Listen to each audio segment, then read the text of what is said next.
Welcome to the Economic Rockstar Podcast with your host, Frank Conway, connecting brilliant minds in economics and finance.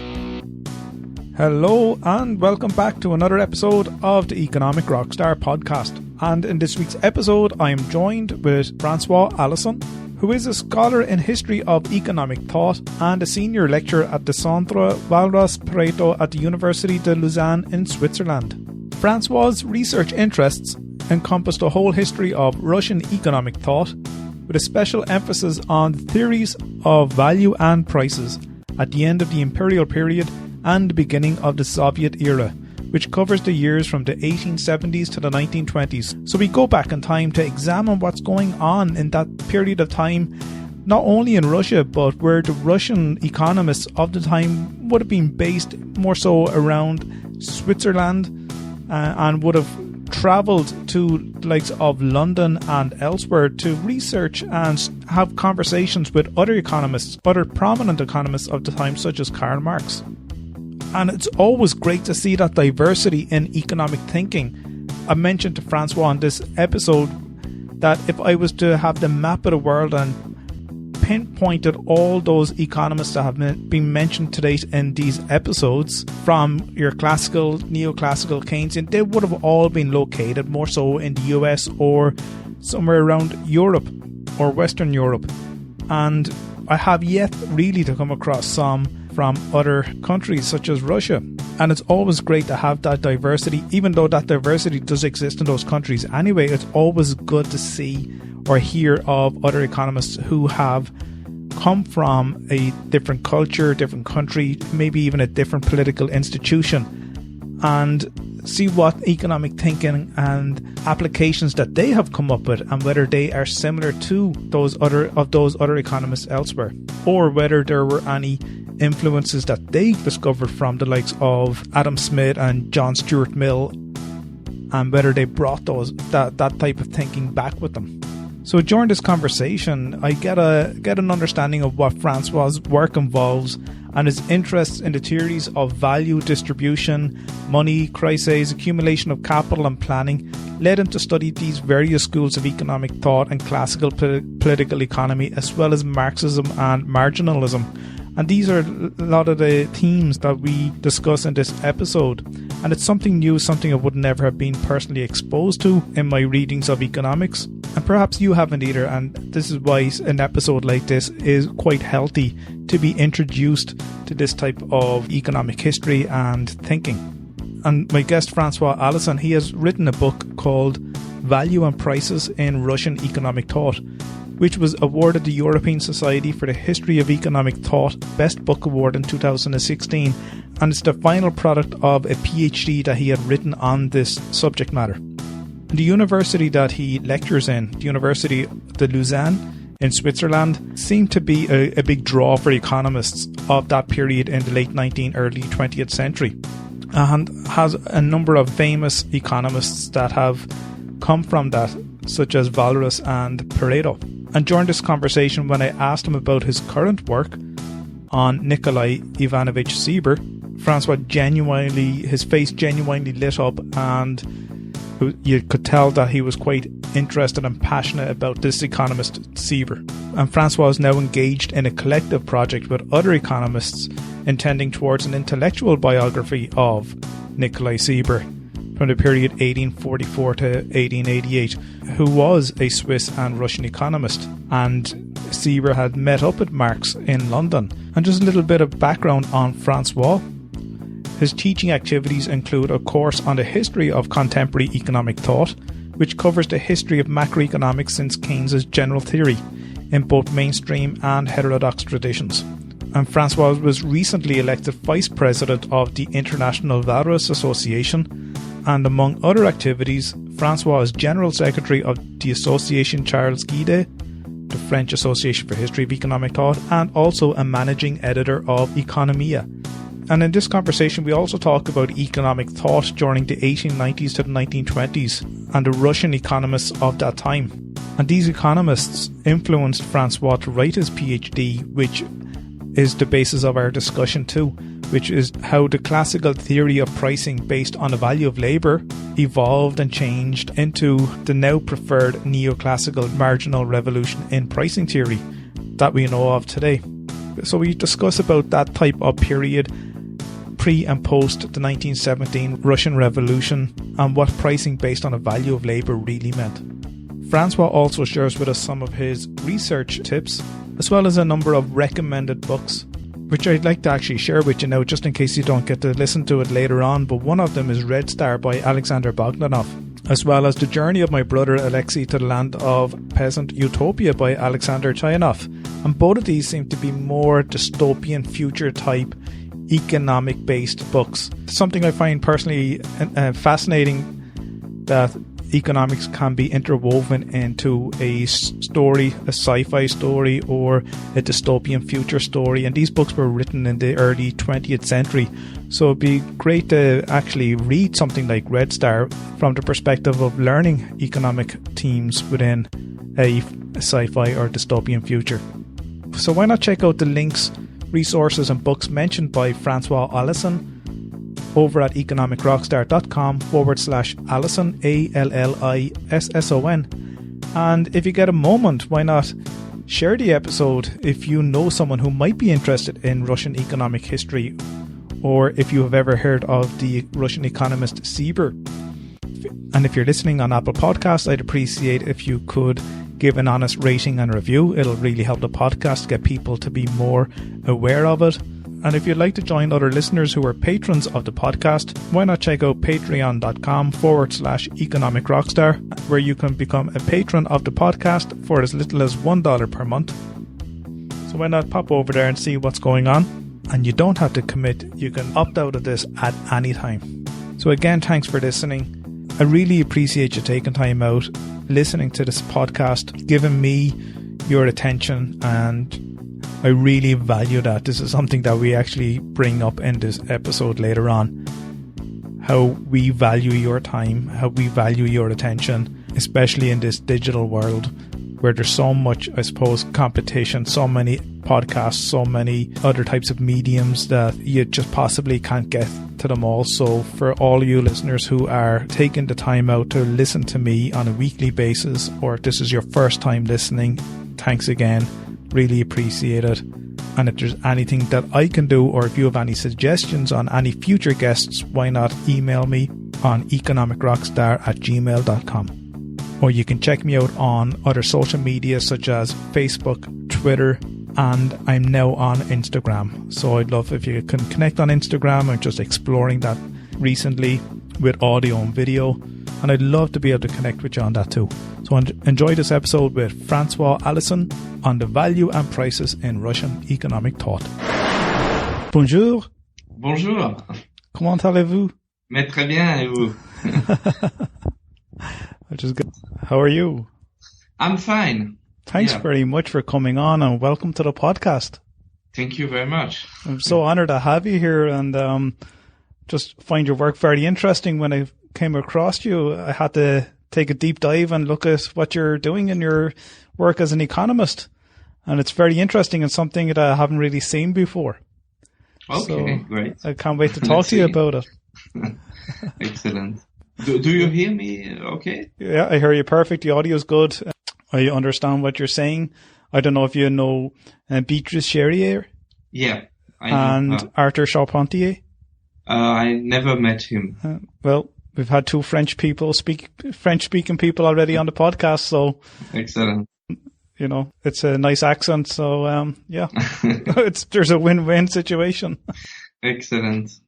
You're based in Switzerland. Yeah, exactly. At the University Lausanne. Yeah.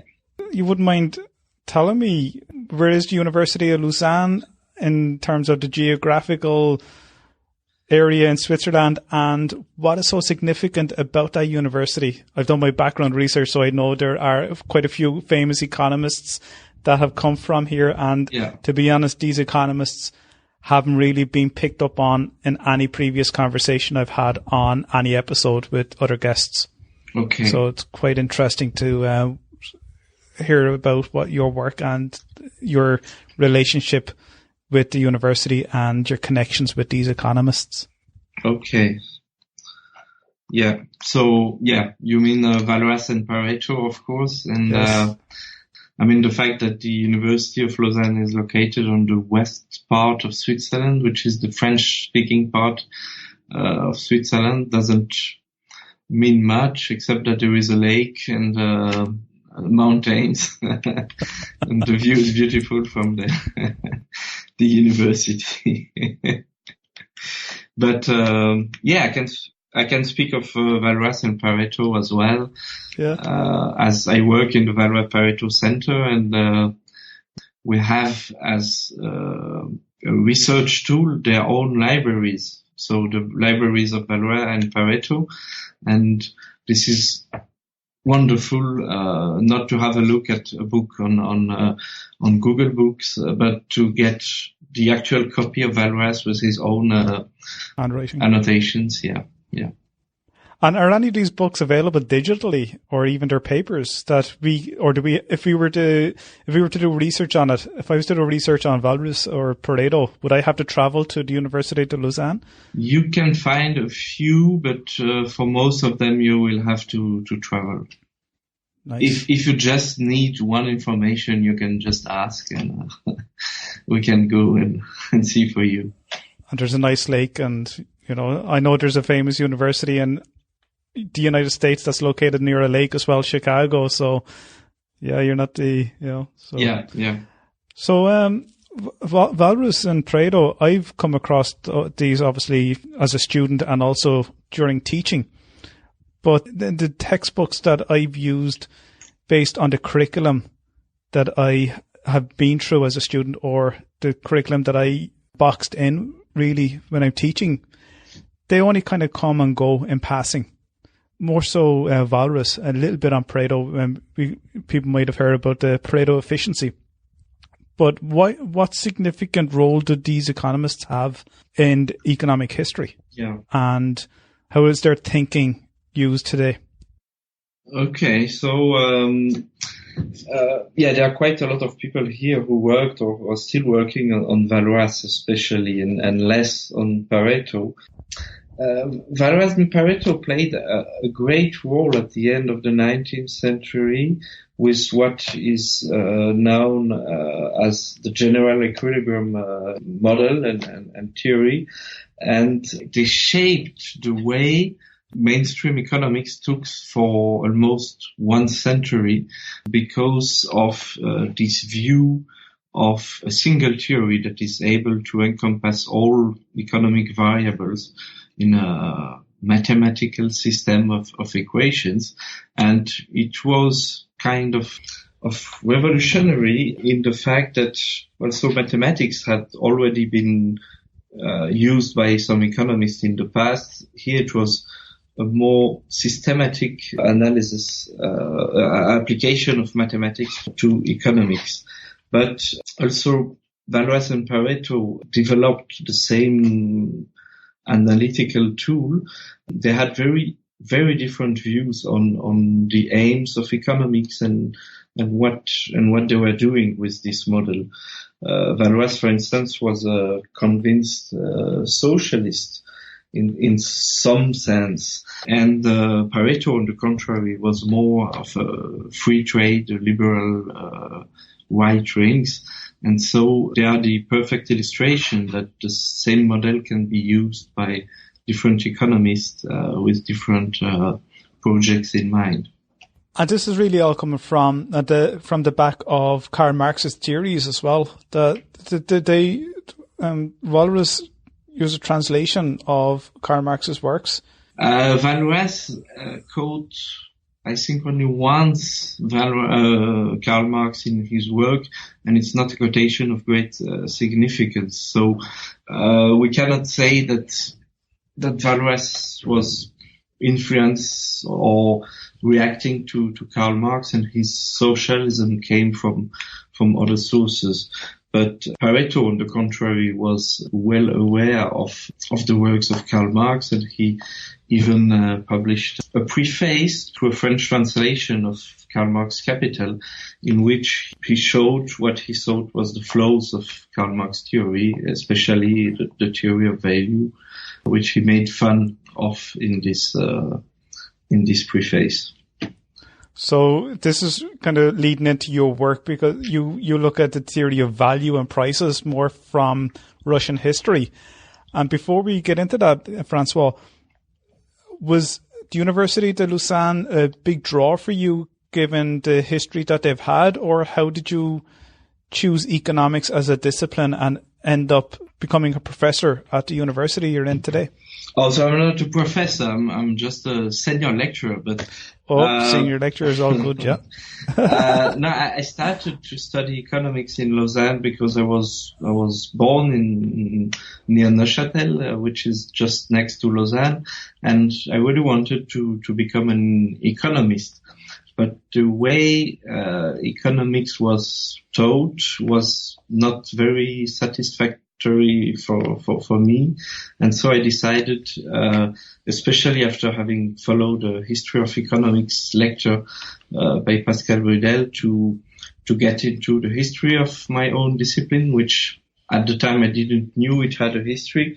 And then I came across a lot of theories and especially theory of value, which impressed me, and I was really interested to go beyond that. And I found a perfect case study to approach this theory, which is the end of the 19th century Russia. Okay. Was this as a lecturer or as a student that you found this?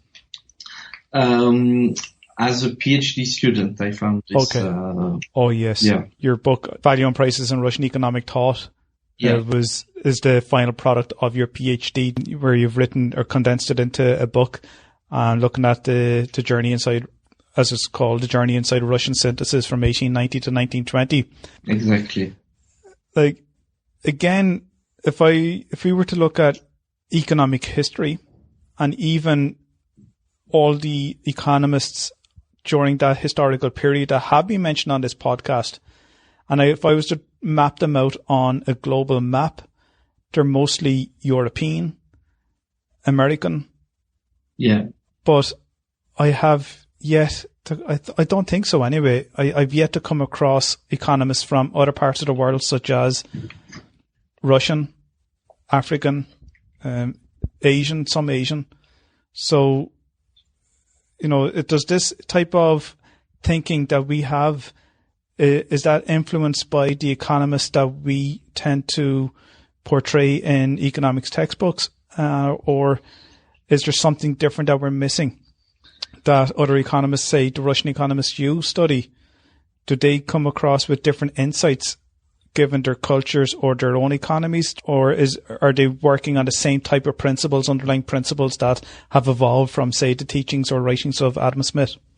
Yeah, so it's a complex story, because even if you study the history of one particular country, you always realize that even a national history is a global history, because there are a lot of circulation of people, of books, of ideas, and you cannot speak as if they were hard frontiers. I mean, even during the Cold War, there were a lot of scientific exchange between the West and the East. And so if I think of Russia, there is both the idea that political economy entered the country. For instance, there were two Russian guys who studied with Adam Smith in Glasgow, and then they came back to Russia, and then they taught at the University of Moscow, according to Adam Smith. So there is this idea of importation of something that is Western, that comes from Europe, and there is at the same time some local traditions, and especially some local institutions that gave birth more often to their own adaptation of what they received from abroad. And so it's all these transfers from one country to the other, which makes it difficult to speak of a Russian history of economic thought, for instance. But nevertheless, given the barriers that exist at the frontiers, like language or the culture, which is a difficult word. There are some things that they know and we don't know yet, and I mean, and vice versa. And so I think a bit my job of a cultural translator when I research the history of Russian economic thought from a Swiss or a European point of view. And I like to see also how Russian approach the history of Western economic thought, because that's not always how we think they do that. And when I speak about this, I speak as if Russians or Western were alike, and as you know, it is absolutely not the case. And the more I work, I think the more I think that what I look at in Russia is just to get away for me to, let's say, a decentralized view on my own history. You look far away just to be able to see better what it is just around you. So That's what I would say. So pretty much, I know there's different systems, and we see later on, when the turn of the 20th century with Lenin and the Bolsheviks, I suppose that type of economic history, that came after. Oh no, it didn't actually. Within your PhD, you did look at that time frame, didn't you, from 1890 to 1920? So you would have seen quite a transition regarding economic systems based on. Would I be correct by saying that Russia was more kind of a democracy prior to Lenin, and then transitioned to kind of a socialism, or I wouldn't necessarily say a communist state at that time, but with the overthrow, say, of the middle class and the monarchy in terms of the Tsars, there has evolved then a totally different system, and pricing then and value would be affected as a result of that, because perhaps not in that time period, but you can explain if I'm wrong with this, but there was some kind of control in terms of the prices that would be set by the Russian government, at that time or later on. Yeah. So what I can say is that I would not speak of democracy in Russia prior to Lenin. No. But, okay. It was more. Would it be like more dictatorship or autocracy? Maybe autocracy. Yeah, okay. Yeah. Yeah. Before the 1970 revolutions, value and prices were regarded with suspicion as something that are moving in industrialized countries, and because of this system called capitalism, which provokes economic crisis with some periodicity, and so if you study the variation of prices, you can get an idea of what capitalism is and how it moves. And in Russia, there was this idea that perhaps capitalism was not coming after all.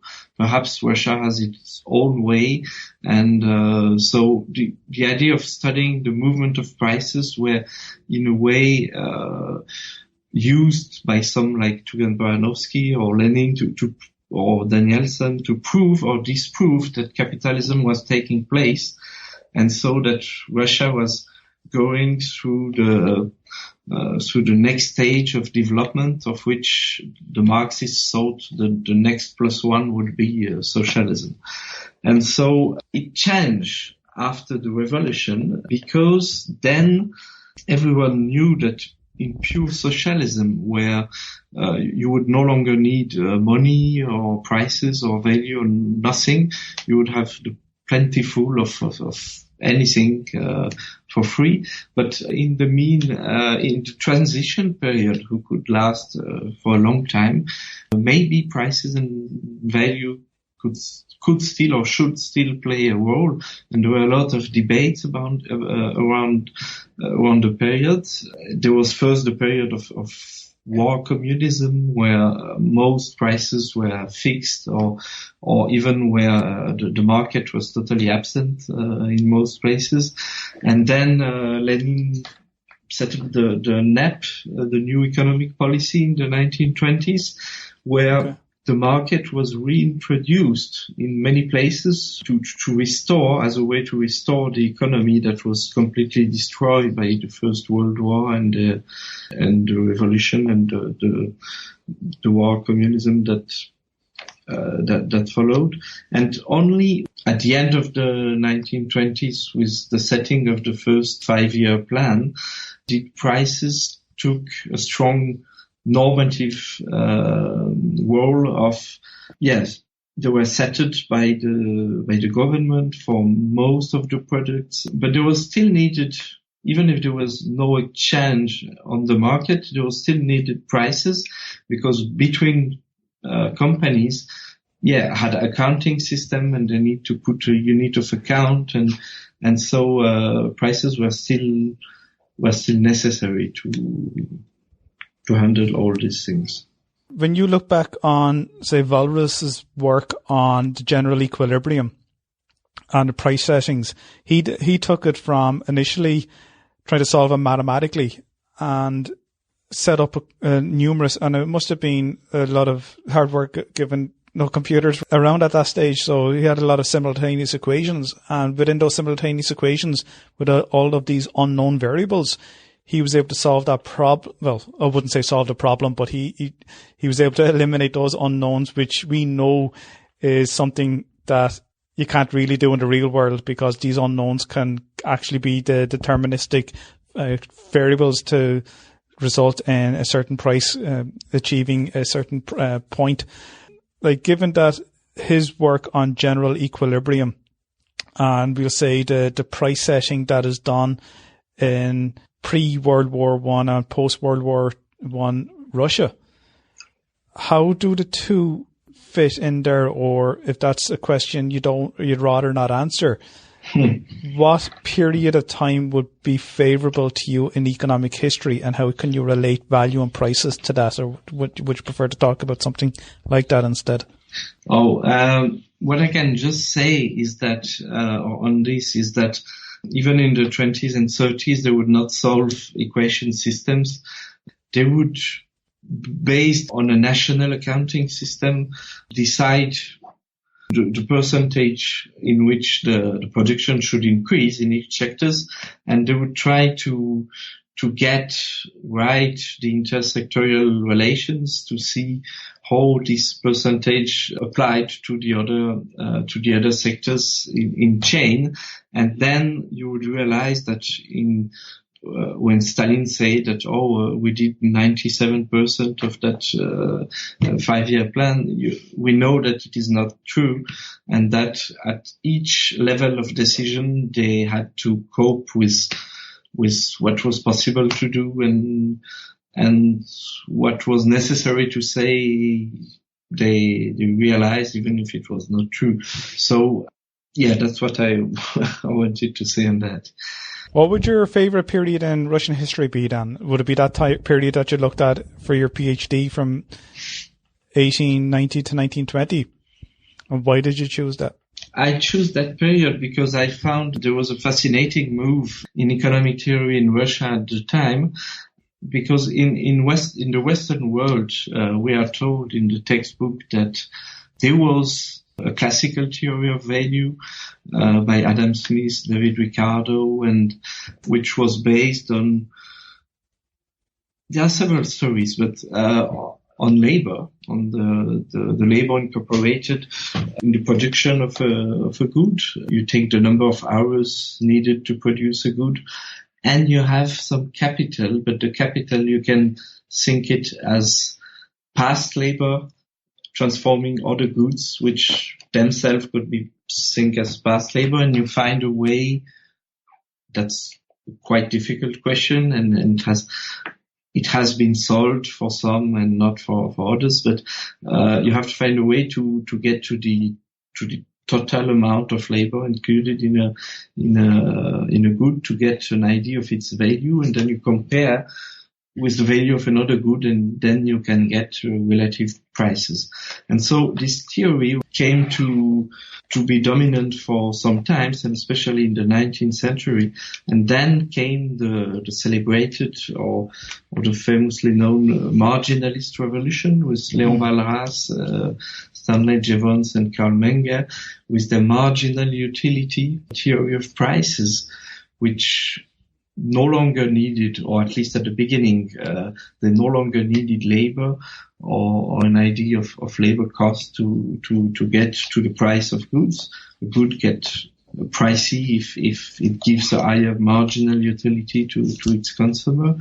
And the idea was that when the marginal theory arrived, it replaced the older classical theory of value. And what I found in Russia was that the marginalist theory arrived almost 20 years late as compared to how it evolved on the continent. And when it arrived, the labor theory of value was, let's say, very strong among economists. And so most of them rejected the marginal theory.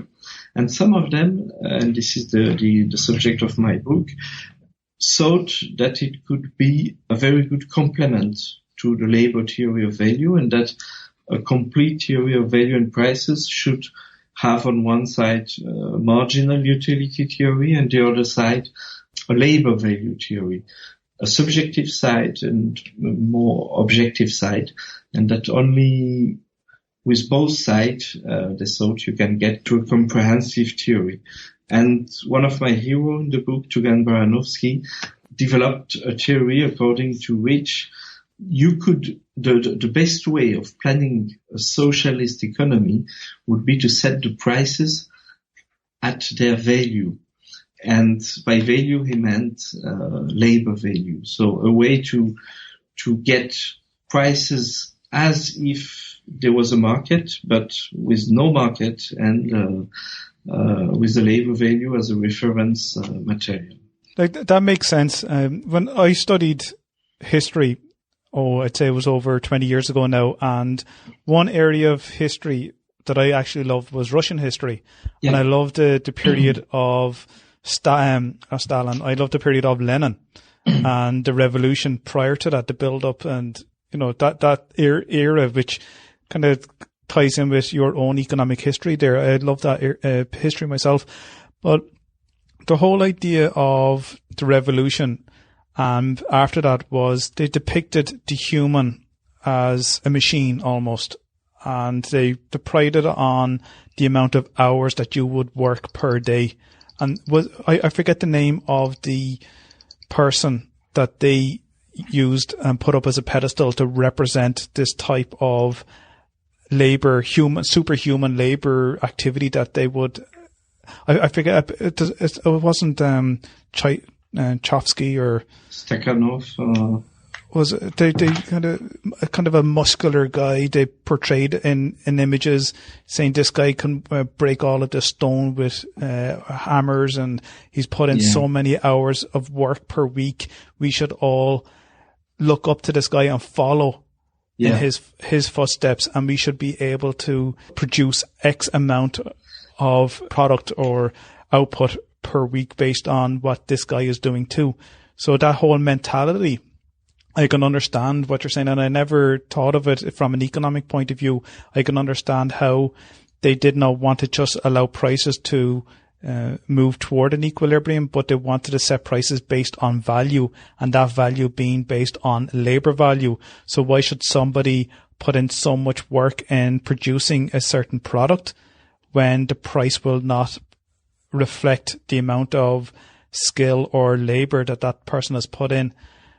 So this is in the Western world, this theory has all but disappeared really, and been left behind in economic history textbooks or in economics textbooks and moved on to a different level. Whereas in Russia, they continued using this value of theory to help price products. Is that fair to say because of the socialist model that has been built up in Russia? I don't know. I mean, with the labor theory of value, you have one big problem is to say, does 1 hour of labor of this Stakhanovist is better than 1 hour of labor of an average Soviet worker, or does the work of Stalin average the work of an average worker? And this transformation between more complex types of labor and this average value of labor is really difficult to get. Yeah. It is. Especially when you're trying to do comparisons with one type of activity, labor activity to another. And I suppose as well, I'm sure everybody believes their value is worth more than what the market is actually telling them it is. So if I was to do this podcast, for example, and I put in so many hours, I would never do it if I had expected a price from it, because this goes out free. So I'm doing it for free. Yeah. And it kind of goes against the model of the labor value of theory. So am I kind of suggesting that my labor that I put into this is worthless? But I see more beyond that, in that I'm just using it as a platform to share economic thinking, economic research by the guests like yourself who come on. You know, and you know, so there's a different mentality there, and I suppose it's the mentality that we're all being living in the world now, whereby stuff is given for free, like music on Spotify and video content on YouTube. You know, we can read free posts without having to buy a newspaper and read it online. Yeah. So you know, there's quite an evolution in terms of pricing in economics, and do we give, you know, how do we, even the demand curve and the supply curve, that can be quite confusing now when you look at it, because it doesn't make sense. No, it doesn't make sense, because when there are some in the Western world, there are some local exchange system where people are not exchanging goods but hours of labor. But this system only work when people say that 1 hour is 1 hour, because if you start to say 1 hour of a lawyer is worth 8 hours of someone cutting the grass in your garden, then people don't join this local exchange system, because they think it's not fair to exchange hours of labor at that rate. But when it comes to the market, they have no choice but to leave the market. And so, of course, the theory of value and prices becomes more complicated with so-called digital world. But because once your podcast is done, it costs you almost nothing to make one extra listener hear it. But you perfectly know that it costs something to produce it, and it takes time and a lot of coordination and technical skills. And so, I don't know how it will evolve, but the idea is always the same. I mean, the theory of wages to explain why someone in the market earns more than someone else per hour is still, contemporary explanations still don't account of a lot of customary rules, and it's not only supply and demand who can explain why some jobs are not getting paid at what some people would call the true value. Like I know there's futurists are identifying certain jobs that may not be around anymore, like bus drivers, or where they'll all become automated. And the value of theory, or the value of labor theory that you've mentioned prior to, or late 19th century, and then changed to more of a general equilibrium model, I think, would that be fair to say? Would it be right, or has anybody written about using pricing as a value of time, or reflecting supply and demand and establishing prices based on a value of time model? I only got that thought there just by conversation, because what happens is, in a digital world, we're all trying to chase people's attention. Yeah. And the most valuable element that a person has is their time. And if I can't reach get that person's attention, or in other words, their time, then my product has zero value. Hence, by providing a free platform, and this is what all digital marketers are doing, or people in the digital space are doing, if they're providing free content, then they may be able to attract a person's attention or their time. So therefore, like, for example, I'll just go back to Spotify, for example. I have it for free, but I know there's a premium version, subscription that I can pay. I don't know, I forget how much it is, but I can have its premium subscription. So they know that if I continue on listening, and if I want to remove the ads on it, or if I want to actually choose the songs that I want to listen to, then I pay the premium model. And that's something that they would like me to use rather than maybe using iTunes or Google Play. Yeah. And some people might argue that if we continue in this space and look for people's attention, try to give everything for free, then, prices will come down, and we may see a competition, like a price war that we have typically been introduced to when we've looked at competition between products and companies who are competing on the same product. So how far do we go in terms of the pricing structure? So the question I really ask, Ari, is there such a theory out there based on the value of time in economics? The value of time, you mean time being valuable differently according to who is getting attracted? So instead of the value of labor by the people who produce the product, or the price based on the product, what about reversing it and think, well, it's the people who demand the product, it's their time that's valuable. And therefore we should do something to attract that and get some of that time. There is a field called economics of attention, and maybe you should get someone in your podcast to speak about this. But at least the market value this attraction in stock exchange evaluation, and it even has some sound foundations when this value is able to get cashed because of advertising. But I don't know how this would work. What excites you today in economics? Because I know you're doing work on researching the economist Siebert. Yeah, exactly. So that's brought a smile to your face. Yeah, Ziba is appeared already in my book, but Ziba is a guy who died before the 1890s. He lived only 44 years. Oh no. Yeah, he was born in 1844 and died in 1888. That's easy to remember. And I'm engaged in a collective work with a colleague here in Lausanne, Federico Donofrio, and two colleagues in St. Petersburg in Russia, Danila Raskov and Leonid Shirokorad. And together we are looking at the work and life of this guy, and we are to prepare an English edition of his main book, which was called David Ricardo's Theory of Value and Capital.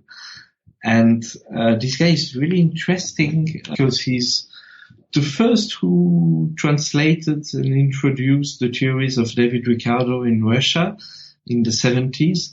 And he was also the first to, in that book, to have a whole chapter and some other parts in other chapters about the economic theory of Karl Marx.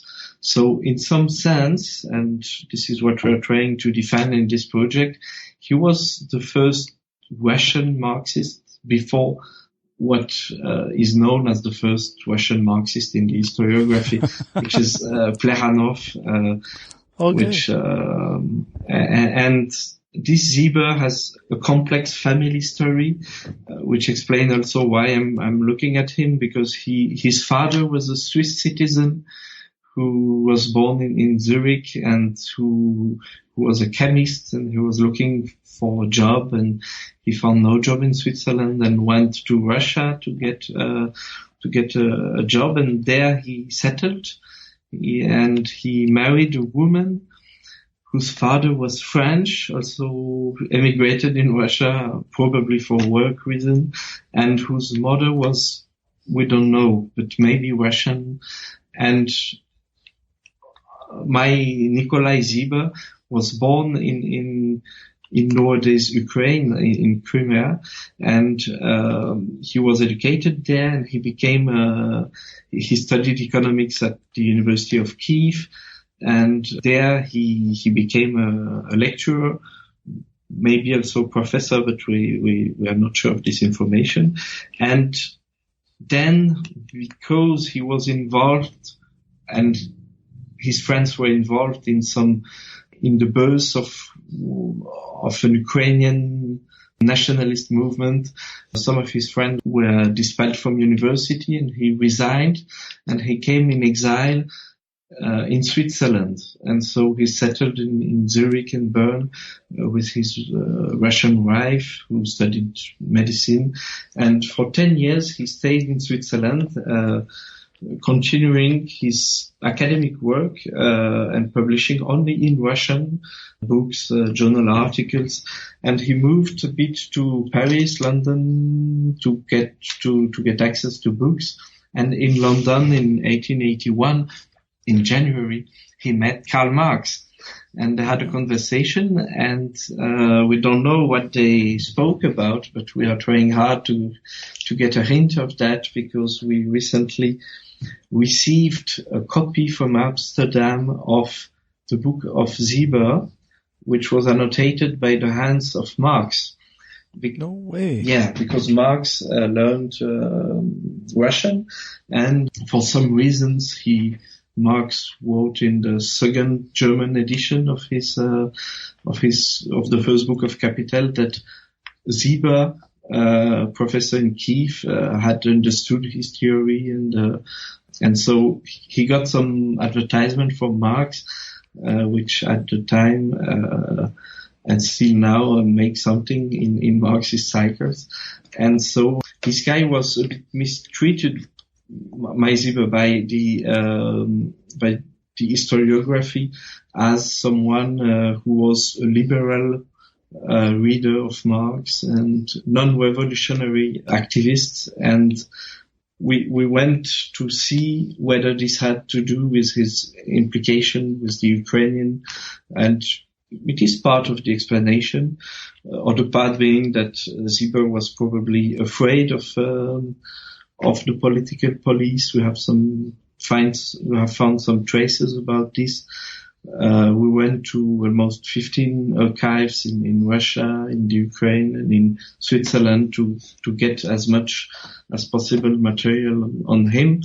And we learned a lot during this research, which will, I think, in 1 year come to an end. But this is quite interesting. In particular, we learned a lot about the working of censorship, on which I'm now working, and how, as a writer at the time, you would circumvent censorship, because there was different system of censorship. Some in which you would publish your book or issue of journal.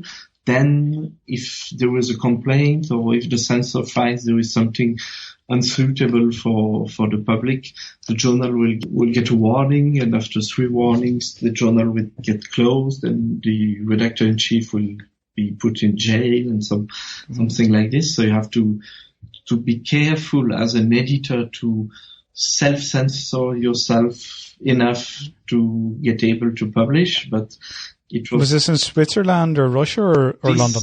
This was Russia.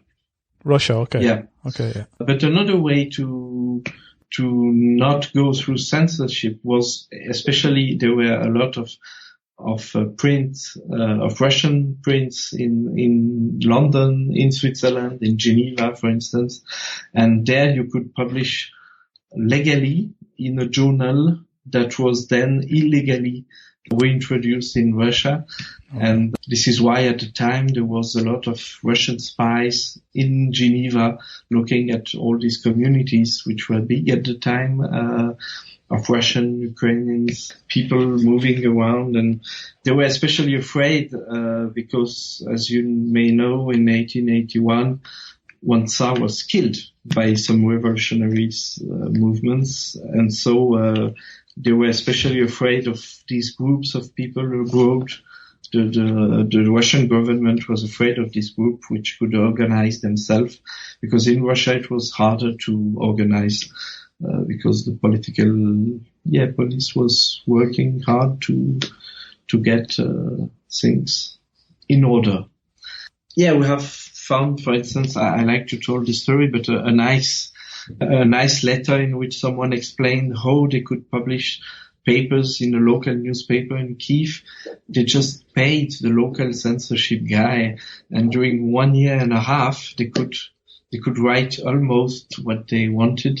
So it was like a bribe, was it? Yeah. But then the guy was caught, and the journal was closed, and so on. When Siebert met Karl Marx in 1881 in London, like had Marx written Das Kapital yet? Or I know he was spent all his time in the library writing every day while he lived with. Sorry, who was the co-author of Das Kapital? Was it? Oh, Das Kapital. Das Kapital is single-authored. The Communist Manifesto is co-written with Friedrich Engels. That's who I meant to say. The Communist Manifesto. Yeah. Sorry. Yes. I mean, when Siebert came to see Marx, Marx had already published volume 1 of Capital, and volume 2 and 3 and 4, which would be published by Engels for volume 2 and 3 after Marx's death, were already in manuscript form, unfinished, as they would remain until the end. And so the Communist Manifesto was published already long ago, and so Marx was already a public figure, and so it was normal for a lot of socialists coming to London to go and see Marx. So was that meeting a chance meeting, or do you think it was predetermined and that Siebert got some type of, based on his conversations? I know you're exploring that. Would you think there were some influences from when he returned back to Geneva? I don't know, because, he came not alone, Ziba. He came with 8 or 9 Russian colleagues who lived abroad, and they came really as a small colony to come for 2-3 months, study materials at the library. And so I'm not sure it was, I don't know if it was beforehand planned to see Marx, but I think and he didn't see Marx on his own. He was with a Russian colleague, Kablukov, who already saw Marx, so he was introduced probably. He said, because they probably never corresponded. Marx came to know Ziba through his Russian translator and friend Danielson, who sent to Marx some Russian literatures, including Ziba's articles and book. And so we don't know. But in terms of theory, Siebert arrives at a time where he's quite, let's say that there is a big issue at the time in Russia. It is whether the община is the rural commune, a sort of primitive communist land ownership with a communal organization of labor, but with some private property rights as well. So it was the common way of organizing the rural world in a lot of spaces in Russia. And there was big debates in Russia whether this was the archaic institution that prevented Russia to go fully into development in a Western way, that is to industrialize, to go to capitalism and so on. And the other way was to think that maybe, and this was the so-called populist vision, that if they had a proto-communist institution, they could instead build on top of that institution to get directly to capitalism, to socialism, without the need to go through this painful stage of capitalism. And so there is a famous Russian woman called Vera Zasulich, who precisely in 1881 wrote a letter to Marx, because she asked on the name of her group, who was called Emancipation of Labor. She asked Comrade Marx, do you think that your theory of communism coming up after revolution, after the end of contradictions of capitalism, is the universal way of development?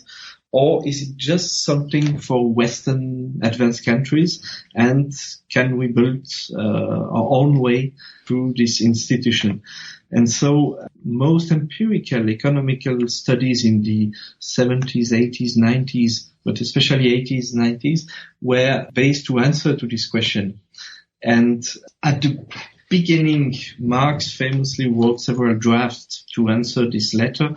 At the beginning, he was thinking that his theory was universal, but then he got convinced as far as he get access to Russian materials, and especially from his Russian translator, who was on the populist side, that maybe Russia could go its own way.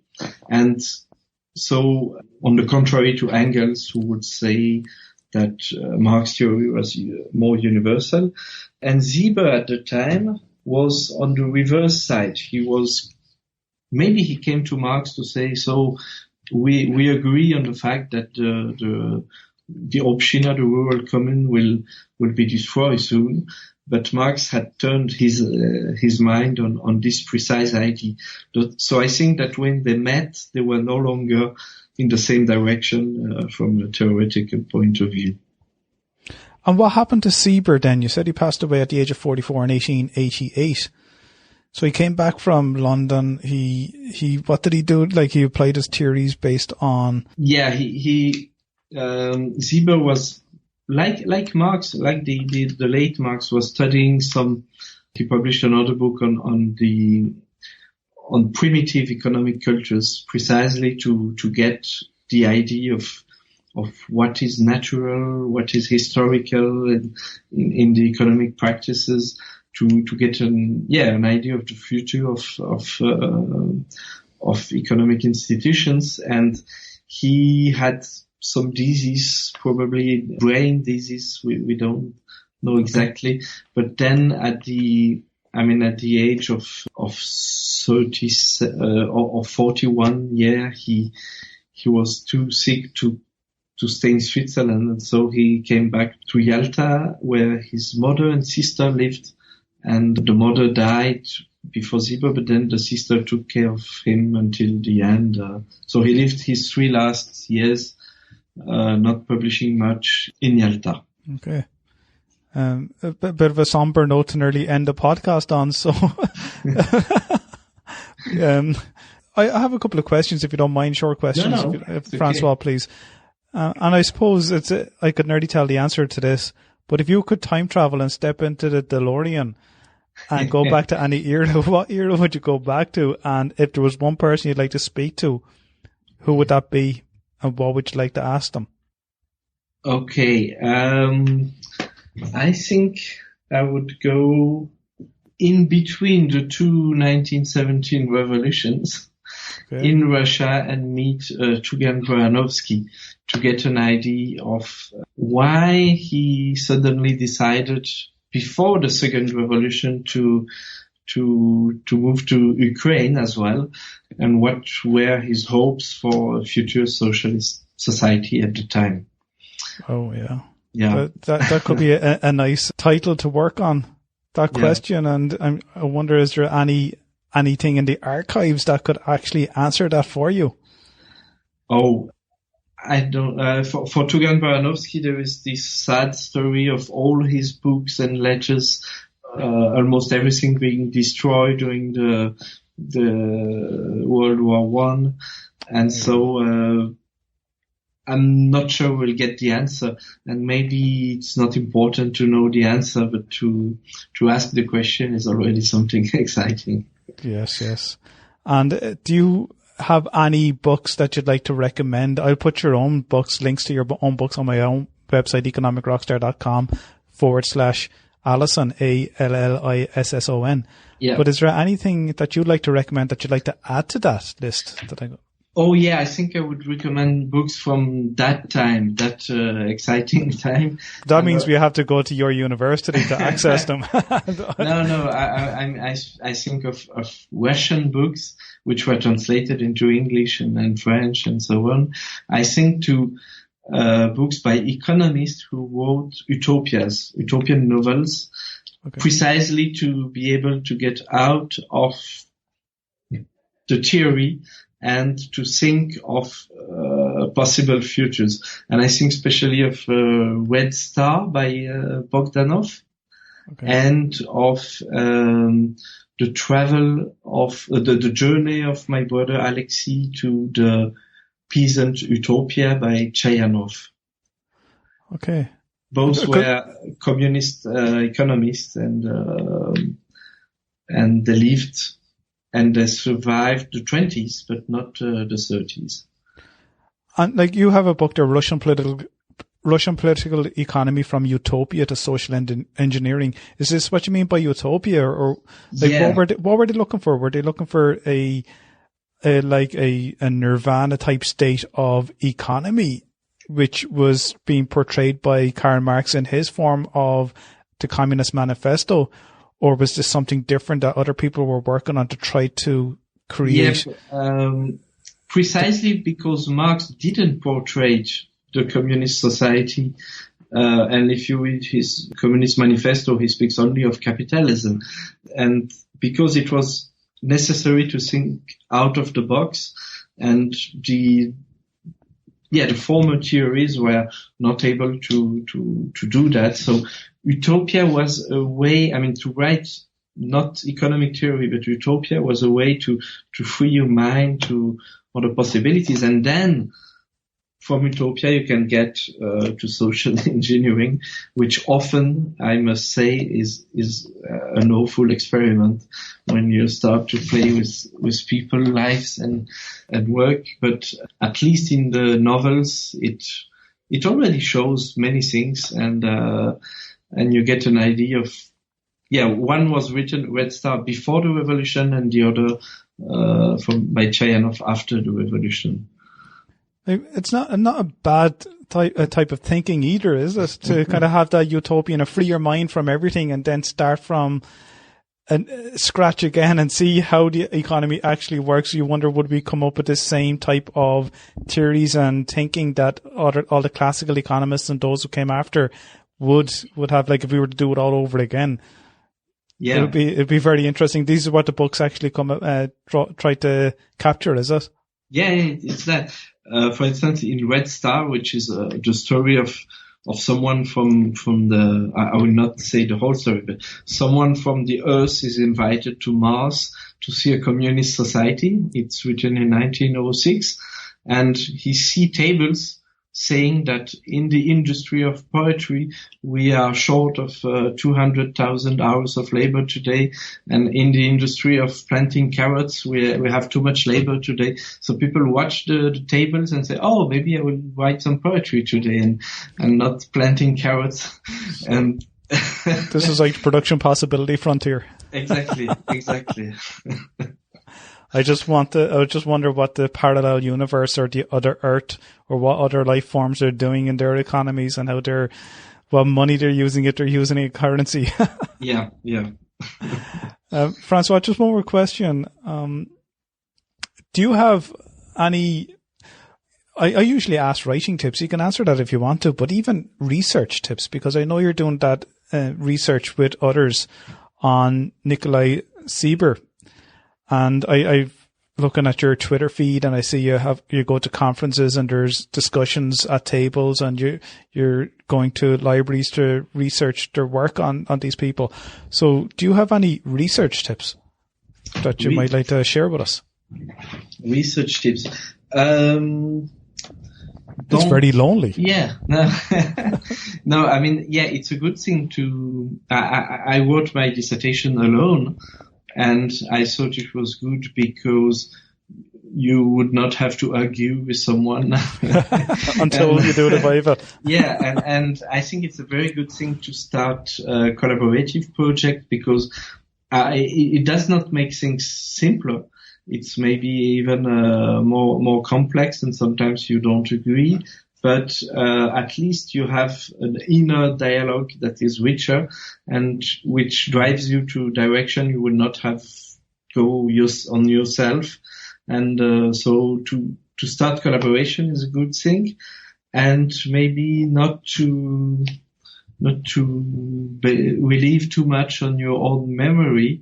Even if you think that you will remember everything, take notes of everything, find a system that allows you to find back these notes and whatever it is. Yeah.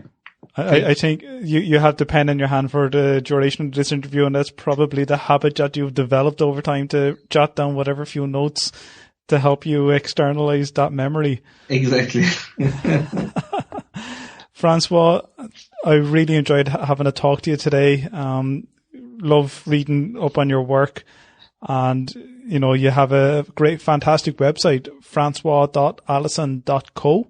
Yeah. Am I correct with that? Yeah, because the com, the ch were already taken. It was already taken, yeah? Yeah. Another François Allisson has it. Exactly. It was really a nice conversation, Frank.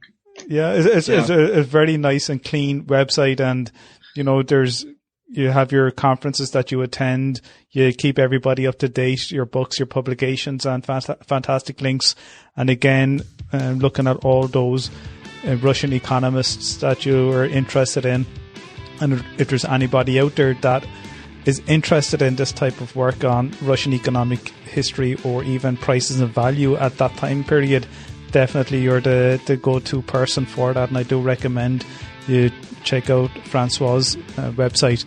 And if not, I'll have that link on my own website, and people can use that to bounce from mine to yours. And it's been great talking to you, and an absolute pleasure, Francois. And like everybody else who has been on this podcast previously, you are an economic rock star. What do you think of that? I'm just happy to do what I do. Yeah. Yeah, it's great. Really appreciate it, yeah, Francois.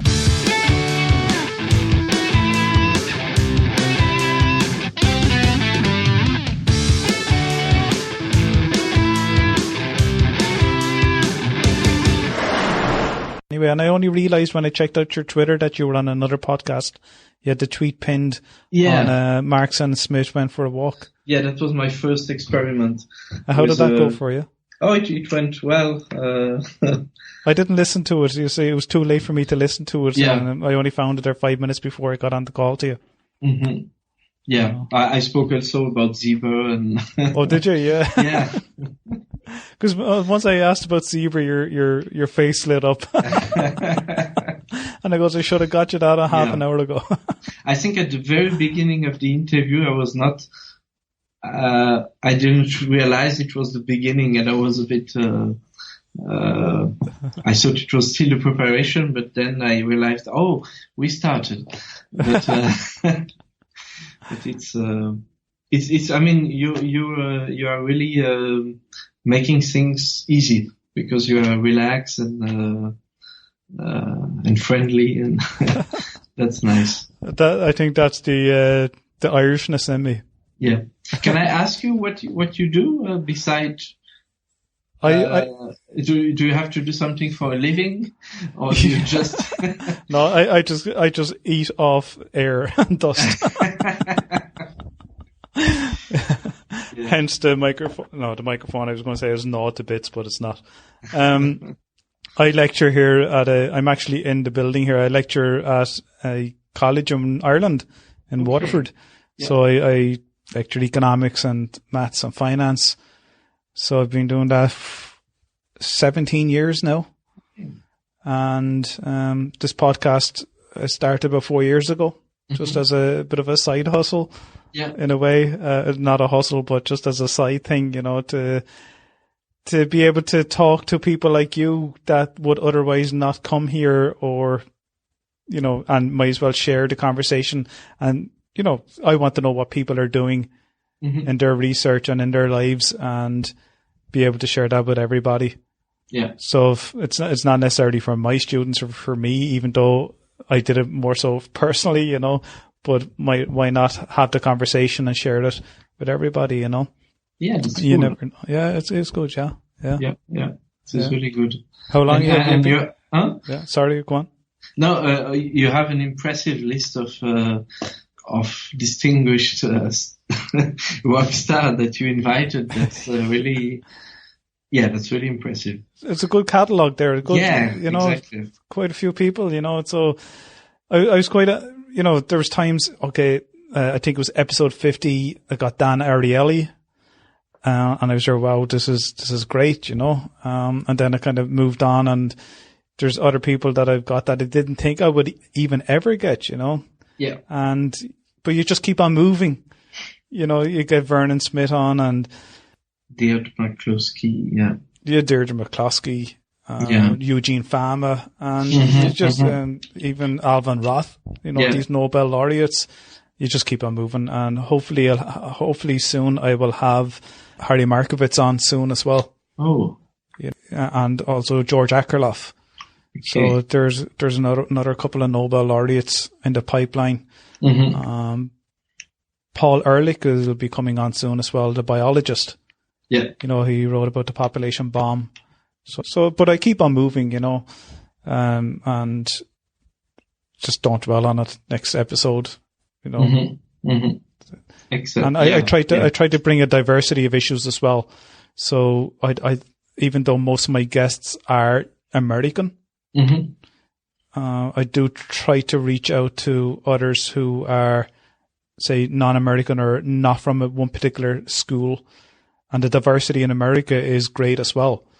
So it's always good to look at other perspectives. Like, when I saw that you do Russian history, economic history or economic thought, I needed to talk to you about this and be introduced to new economists that I'd like to perhaps read up on, or other people may not ever have heard of, and would like to use your work as a platform to be introduced to the likes of Siebert and Walras and Pareto even. So yeah, it's going good. It's going good. I enjoy it anyway. I enjoy the conversations. I don't enjoy the editing. Yeah. That's like research. It's lonely time. I wish you all the best for the future interviews. And yes. And I wish you all the best in finding more work on Siebert. You found me on Twitter. That was the... I did. Yeah, I did actually. I don't know how it came across. I'm just looking it up here now. I don't know whether it was a tweet that you sent. Yeah. I can't remember when I saw it. I think it was a tweet that you sent, or someone shared it, and maybe that person who shared it I was following. Mm-hmm. So I kind of looked into it then a bit more, and and then it just brought me down that path. And I'm just looking through your Twitter feed, sorry, just to see at what point in time this was. Well, you tweet a lot. Yeah. I've been quite, in the summer I don't tweet a lot. I will start again. Yeah. Yeah. Okay. A bientôt. A bientôt. And I'll see you soon. See you soon. Thank you very much. Merci. All the best. Bye. Bye. Bye.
Economic Rockstar is a free podcast that does not exclude anyone from listening as long as they have a device to listen, download or stream. I have many listeners from all parts of the world, and I truly am pleased to know that the Economic Rockstar podcast unites all of you through the common theme of economics. I strive to commit to releasing an episode each week and aim to develop Economic Rockstar into much more than just a podcast. Patreon is a platform that gives you, the listener of the Economic Rockstar podcast, the opportunity to express your appreciation of the show by committing a financial reward for as little as $1 a month. Patreon allows me, the creator of the Economic Rockstar podcast, to be rewarded and paid by you so I can continue with the running costs of the show and to reinvest and expand the podcast into other platforms or mediums in the future. To find out more on how you can help the Economic Rockstar podcast and have your name added to the supporters list on my website, please check out my Patreon page at patreon.com/Economic Rockstar or visit the supporters page on the Economic Rockstar website. If you enjoyed this podcast, why not leave some feedback or comments on the show notes page on economicrockstar.com, where you can also sign up and be a member of the Economic Rockstar community. If you're listening to this episode on iTunes or Stitcher Radio, I would love to have some feedback and for you to leave an honest rating and review, as this will help with the rankings of the show so that more people can find it. If you're listening on the website economicrockstar.com, make sure you check out the back catalogue of all previous episodes and interviews with some amazing professors and authors at economicrockstar.com/podcasts. Thanks for listening, and I really appreciate your loyal support. I know how much you love audio, so why not get a free audiobook with Economic Rockstar today? I've teamed up with audiobooks.com to bring you this amazing offer. Visit audiobooks.com/rockstar to download your free audiobook now.